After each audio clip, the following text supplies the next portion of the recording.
Assalamualaikum warahmatullahi wabarakatuh. Waalaikumsalam warahmatullahi wabarakatuh. Mustafa Muhammad sallallahu alaihi wasallam wa alihi wa sahbihi wa alihi wa sahbihi wa sallam.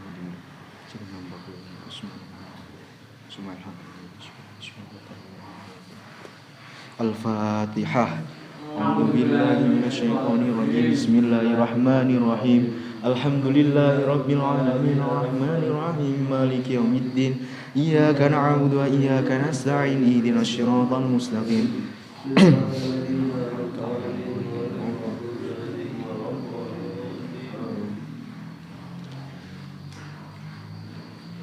Alhamdulillahirabbil alamin. Kita dapat berjumpa lagi dalam kajian Hasanah al-Aswaja atau Hasanah Ahlussunnah wal Jamaah An-Nahdiyah khususnya. Kemarin kita sempat menyampaikan bahwasanya Islam pada masa atau pada periode Rasulullah Shallallahu Alaihi Wasallam belum terjadi perpecahan karena sesuatu yang muskil atau sesuatu yang bermasalah langsung ditanyakan, langsung dikembalikan kepada Rasulullah Shallallahu Alaihi Wasallam oleh para sahabatnya. Nah, kita lanjut ke Islam pada setelah kita kemarin menjelaskan bahwasanya Islam di zaman 3 Khulafaur Rasyidin, yaitu sahabat Abu Bakar As-Siddiq, sahabat Umar bin Khattab, dan juga sahabat Utsman bin Affan.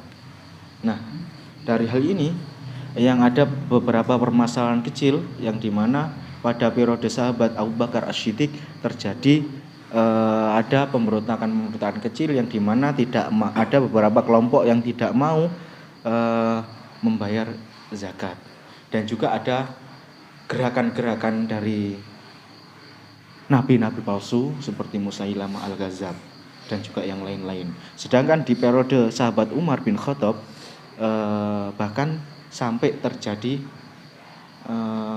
orang dalam sendiri, yaitu Abu Lu'lu'ah, yang dimana merupakan berasal dari Persia atau Yahudi, dan juga orang Islam yang berada di Madinah yang secara sejarah Abu Lu'lu'ah yang telah membunuh sahabat Umar bin Khattab, yang dimana Abu Lu'lu'ah berasal dari Persia, yang memang taklukan dari sahabat Umar bin Khattab, yang kemungkinan terjadi pembalasan atau rasa balas dendam karena memang negaranya telah ditaklukkan atau mungkin yang lain-lain. Nah, sedangkan di masa pemerintahan sahabat Utsman, tepatnya pada 23 sampai 35 Hijriah, wilayah kekuasaan Islam pun meluas sekali. Nah, dari wilayah Islam yang meluas sekali, di balik itu banyak sekali pemberontakan, banyak sekali muncul perpecah belahan. Abdullah bin Sabah salah satunya mulai berhasil mempengaruhi dan meracuni elit politik pada masa itu. Perasaan tidak puas pada kepemimpinan Utsman radhiyallahu an semakin menjadi kontra politik, sengaja dibesar-besarkan, dan pemberontakan demi pemberontakan terjadi di Kufah, di Basrah, di Mesir, dan tempat lain yang bertujuan menjatuhkan kepemimpinannya. Nah, dari hal itu kita lanjut ke beberapa mazhab atau jalan pikiran atau bahkan jalan yang ditempuh. Dari sini yang pertama adalah mazhab siyasah atau mazhab politik. Nah, di mazhab politik ini Islam pasca Rasulullah Shallallahu Alaihi Wasallam wafat ada 3 golongan, terpecah menjadi 3 golongan pasca Rasulullah Shallallahu Alaihi Wasallam wafat. Yang pertama adalah jumhur muslimin. Ya, jumhur muslimin ini yang memang pro dengan pemerintah, pro dengan sahabat Abu Bakar As-Siddiq. Ya, yang jumhur muslimin yang mayoritas umat Islam mengikuti khalifah, mengikuti pemimpin Islam yang baru setelah wafatnya Rasulullah Shallallahu Alaihi Wasallam. Nah, ini adalah yang pertama. Yang pertama adalah jumhur muslimin. Jumhur muslimin ini mayoritasnya, ya memang ada 3 kategori atau 3 golongan yang pecah pada masa itu pasca Rasulullah wafat. Yang pertama adalah jumhur muslimin yang mengikuti khalifahnya, yang mengikuti pemimpinnya. Nah, yang kedua ini adalah golongan Syiah. Golongan Syiah yang muncul pada 30 Hijriah dipelopori oleh Abdullah bin Sabah.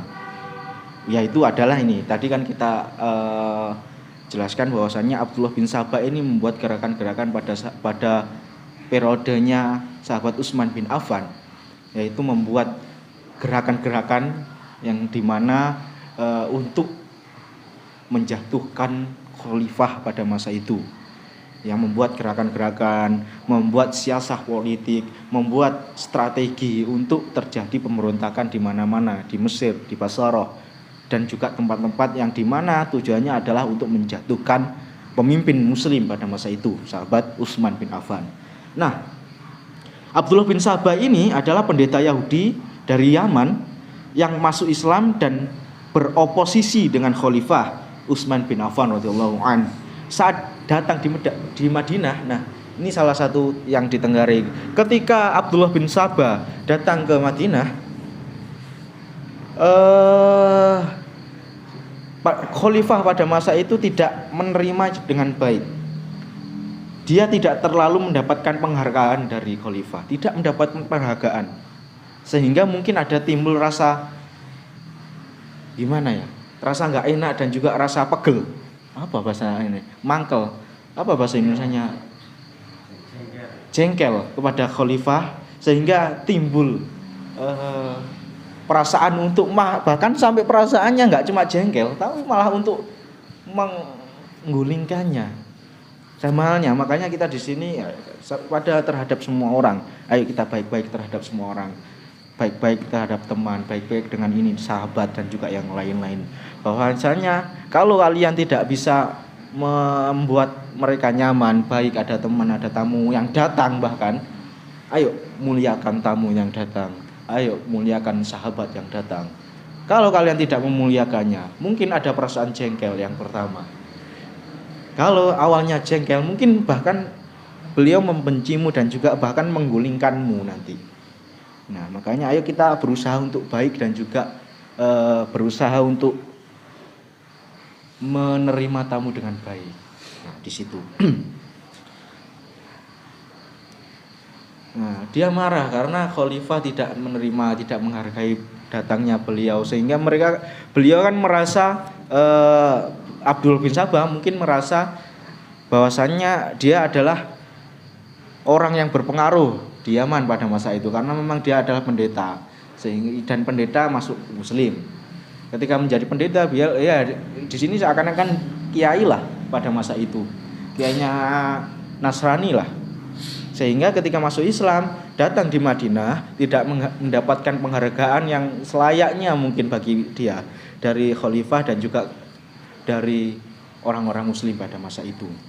Nah, Syiah adalah sebagian kecil umat Islam yang mendeklarasikan Ali bin Abi Thalib radhiyallahu an menjadi khalifah setelah Nabi, menjadi pemimpin Islam setelah Nabi. Syiah mempunyai doktrin dari Nabi Shallallahu Alaihi Wasallam telah berwasiat secara terang-terangan bahwa Ali bin Abi Thalib radhiyallahu an merupakan khalifah penerus kepemimpinannya, sehingga diserukan kepada khalayak bahwa hanya Ali radhiyallahu an yang berhak menjabat sebagai khalifah, sedangkan Abu Bakar, Umar dan Utsman radhiyallahu an tidak sah dan telah merampas haknya Ali. Ini pemahaman dan juga yang diakui oleh pihak Syiah pada masa itu.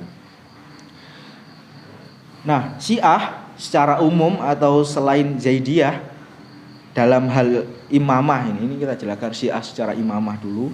Kemungkinan meyakini imamah yang pertama kepemimpin hanya milik keturunan Rasulullah Shallallahu Alaihi Wasallam, sedangkan bagi selain keturunannya adalah kezoliman. Yang kedua adalah imamah bukan merupakan urusan terkait kemaslahatan, didasarkan pada proses pemilihan dan pengangkatan umat Islam secara umum, tapi merupakan dasar agama Islam yang Rasulullah SAW dan para Rasul lainnya tidak mungkin menyia-nyiakan dengan menyerahkan pada umatnya. Jadi orang-orang Syiah pada masa itu meyakini kepemimpinannya ini, yang pertama adalah memang harus keturunan dan juga saudara bahkan keluarga dekat dari Rasulullah SAW yang mempunyai darah Rasulullah, pada masa itu. Yang kedua merupakan urusan terkait kemaslahatan yang didasarkan pada proses pemilihan. Jadi pada masa itu Nabi pun sudah harus tahu bahwasanya Nabi yang menurunkan siapa menerusnya, siapa ini yang itu.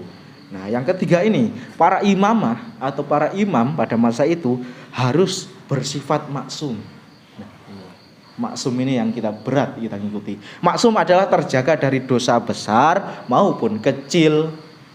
Nah, kita besar aja sudah, apalagi kecil. Gitu. Makanya makanya kalian tidak cocok menjadi imamnya Syiah, menjadi pemimpin di Syiah.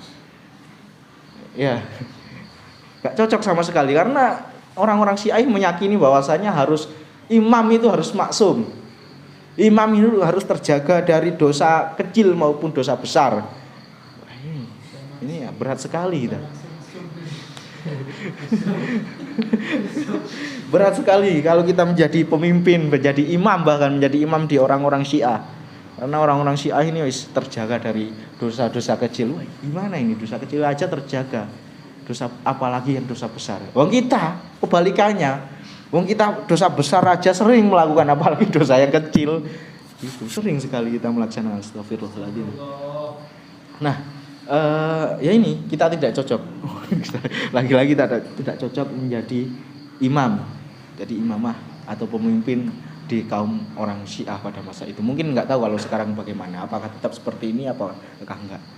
Nah, penyimpangan yang dilakukan oleh pihak Syiah dengan berbagai golongan itu antara lain yang pertama adalah berani memasukkan kepercayaan Yahudi dan Nasrani serta Hindu Samani dan Majusi tentang paham al-hulul atau inkarnasi dan paham al-tanashuk yang berarti reinkarnasi. Jadi Syiah mempercayai itu pada masa itu. Ke dalam ajaran Islam bahkan dua, mengultuskan sahabat Ali radhiyallahu an. Jadi kayak dinabi-nabikan lah, kayak dikultuskan, bahkan sampai ada yang menuhankan Sayyidina Ali radhiyallahu an. Jadi Syiah itu mempercayai bahwasanya pasca Nabi wafat harus sahabat Ali yang menjalankan. Makanya membuat golongan sendiri ketika yang jadi adalah sahabat Abu Bakar As-Siddiq dan juga dilanjutkan oleh sahabat Umar bin Affan, sahabat Umar bin Khattab. Yang ketiga adalah sahabat Utsman bin Affan. Nah, jadi membuat golongan sendiri pada masa itu. Yang ketiga adalah menolak pendapat ijma dan qiyas serta membolehkan mut'ah. Apa mut'ah itu? Enak ya bisa mut'ah gitu ya. Kita cuma bayar kawin kontrak saja pada masa itu. Enak maling ya. Kawinnya dikontrak, berarti ada jangkanya kawin itu. Nah, ini dari Syiah boleh. Dari Syiah boleh. Pada masa itu. Ketiga, ini golongan yang ketiga. Golongan yang pertama adalah jumhur muslimin. Golongan yang kedua adalah golongan Syiah. Yang ketiga ini adalah golongan Khawarij. Nah, golongan Khawarij ini pasca perang Siffin pada masa itu, perang saudara sesama Islam antara tentara Khalifah Ali bin Abi Thalib dan tentara Muawiyah bin Abu Sufyan, merupakan gubernur Syria pada masa itu sekitar pada tahun 37 Hijriah. Muncul pula Khawarij, yaitu orang-orang yang keluar dari Sayyidina Ali dan keluar dari Muawiyah. Nah, Khawarij merupakan Khawarij ukhruj, keluar, ya itu nama keluar itu mungkin yang dipakai Khawarij.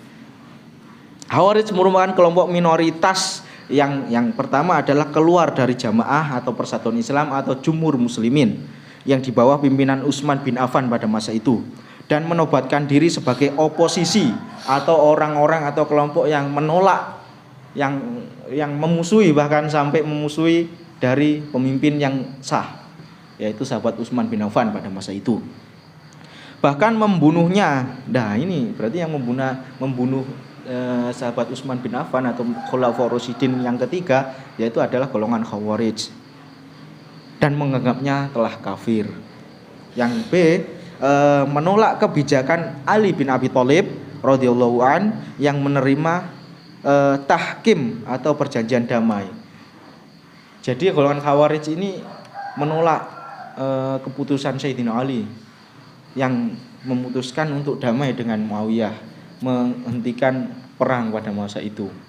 Jadi bahkan kaum Khawarij ini keluar pada masa itu, keluar dari jumhur muslimin. Mereka menyatakan keluar dari jamaah yang dipimpin oleh Ali bin Abi Thalib radhiyallahu an dan menjadi oposisi. Nah, 3 mazhab dalam bidang siasah, politik dan tidak secara langsung mempengaruhi terbentuknya mazhab-mazhab di dalam bidang fikih maupun akidah. Nah, ini untuk mazhab-mazhab di bidang fikih maupun akidah, insyaallah kita akan kaji. Kita akan kaji di pertemuan selanjutnya. Mungkin kalau ada kurang lebihnya, kalau ada kesalahan mungkin kami masih belajar. Ihdinas syiratal mustaqim. Wallahu yaufiquna ilal sabilil anbiya wal mursalin wa ila ma khairin nahdatil ulama wan nahdin. Wallahul muwaffiq ila aqwamit thoriq. Assalamualaikum warahmatullahi wabarakatuh. Waalaikumsalam warahmatullahi wabarakatuh.